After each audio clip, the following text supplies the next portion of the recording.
Assalamualaikum warahmatullahi wabarakatuh. Salam Merdeka Belajar. Perkenalkan, nama saya Pipit Firdayanti, guru SDN Rancabali, Kabupaten Bandung. Pada kesempatan kali ini saya akan menyebarkan pemahaman Merdeka Belajar berupa aksi nyata Merdeka Belajar.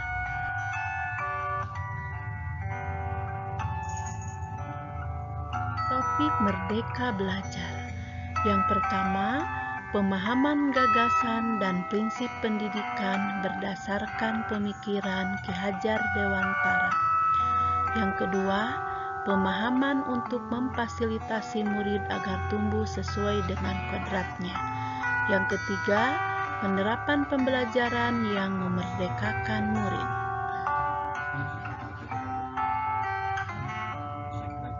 Pada topik Merdeka Belajar ada 5 modul. Modul yang pertama, mengenali diri dan memahami diri sebagai pendidik. Modul kedua, mendidik dan mengajar. Modul ketiga, mendampingi murid dengan utuh dan menyeluruh.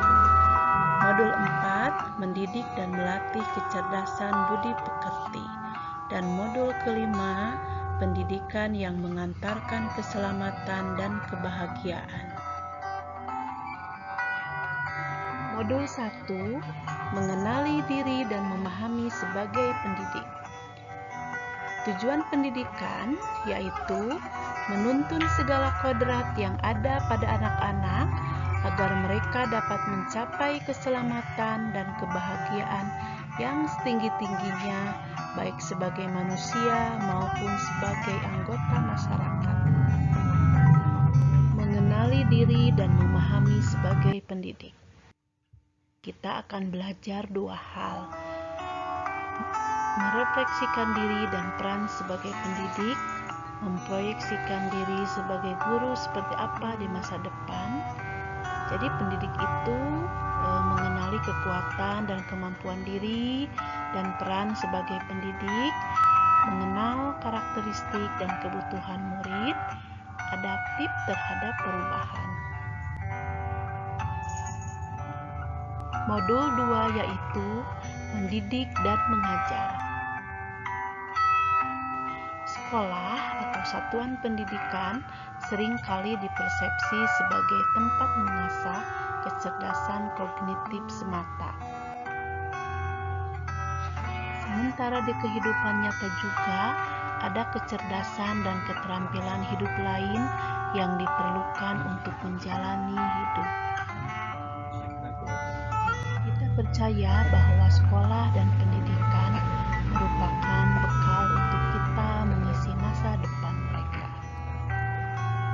Hajar Dewantara mengemukakan bahwa pendidikan tempat persemaian segala jenis kebudayaan yang hidup dalam masyarakat.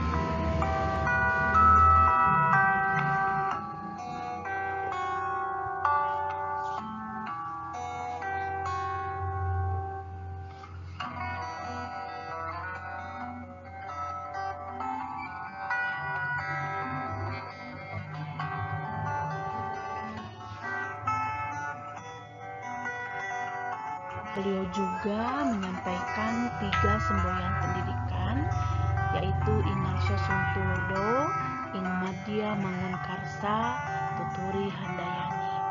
Di depan memberikan teladan, seorang guru harus memberikan suri teladan yang baik.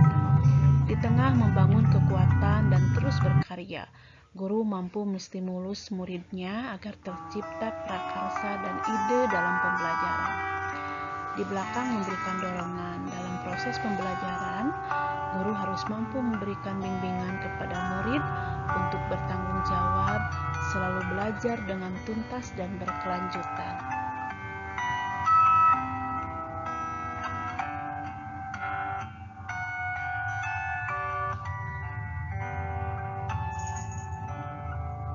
Beliau pendiri Taman Siswa. Taman siswa yaitu tempat bermain yang menghadirkan kegembiraan dan keindahan untuk siswa. Siswa diberikan kemerdekaan untuk tumbuh dan berkembang, belajar sesuai bakat dan minatnya. Sedangkan sistem Among memberikan contoh tentang baik dan buruk tanpa harus mengambil hak murid agar bisa tumbuh dan berkembang dalam suasana batin yang merdeka sesuai dengan dasarnya. Modul 3 yaitu mendampingi murid dengan utuh dan menyeluruh. Tidak ada individu yang sama dan zaman selalu bergerak dinamis. Kita menyadari kedua hal tersebut. Kita harus menyadari keunikan setiap murid-murid kita dan bagaimana penerapan kelas yang memfasilitasi setiap kodrat anak. Pendidikan seyogyanya bukan sesuatu yang pakem, tetapi harus disesuaikan dengan kodrat zaman. Daftar materi yaitu kodrat murid dan asas trikon. Kodrat murid itu yang pertama, kodrat diri meliputi fisik, minat, bakat, dan gen. Yang kedua, kodrat alam, karakter alam dan lingkungan, budaya geografis. Kodrat alam ini bahwa Ki Hajar Dewantara menegaskan setiap anak sudah membawa sifat atau karakternya masing-masing, yaitu bakat, minat, potensi. Jadi sebagai guru tidak bisa menghapus sifat dasar tadi. Yang bisa dilakukan adalah menunjukkan dan membimbingnya. Sedangkan yang ketiga itu kodrat zaman, meliputi tuntutan atau tantangan perubahan zaman. KHD juga menegaskan, didiklah anak sesuai zamannya. Guru harus membekali keterampilan kepada murid sesuai dengan zamannya, agar mereka bisa hidup berkarya dan menyesuaikan diri. Asas trikon dalam pendidikan. Yang pertama, kontinu, artinya pengembangan yang dilakukan harus berkesinambungan, dilakukan secara terus-menerus dengan perencanaan yang baik. Yang kedua, konvergen, artinya pengembangan yang dilakukan dapat mengambil dari berbagai sumber di luar, bahkan dari praktik pendidikan. Yang ketiga, konsentris, artinya pengembangan pendidikan yang dilakukan harus tetap berdasarkan kepribadian kita sendiri. Modul 4. Mendidik dan melatih kecerdasan budi pekerti. Ki Hajar Dewantara menyatakan, jangan menyeragamkan hal-hal yang tidak perlu atau tidak bisa diseragamkan. Perbedaan bakat dan keadaan hidup anak di masyarakat yang satu dengan yang lain harus menjadi perhatian dan diakomodasi.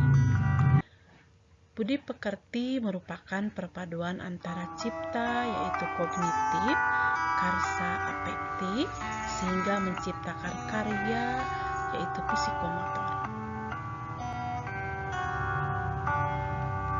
Budi pekerti. Ki Hajar Dewantara menegaskan, budi pekerti merupakan satu kesatuan yang tidak dapat terpisahkan agar pendidikan dapat memajukan kesempurnaan hidup, bagaimana berperilaku dan bersikap kepada diri, sesama, dan lingkungan.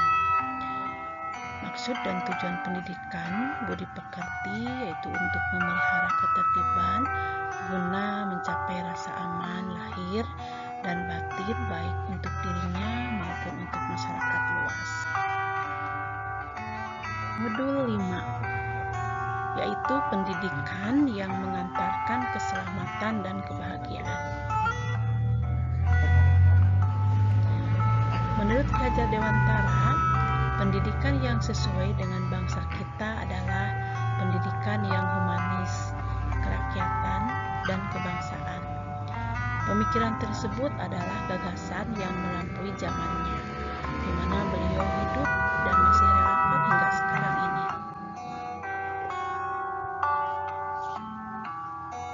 Demikianlah tadi paparan menyebarkan pemahaman Merdeka Belajar. Terima kasih, salam Merdeka Belajar.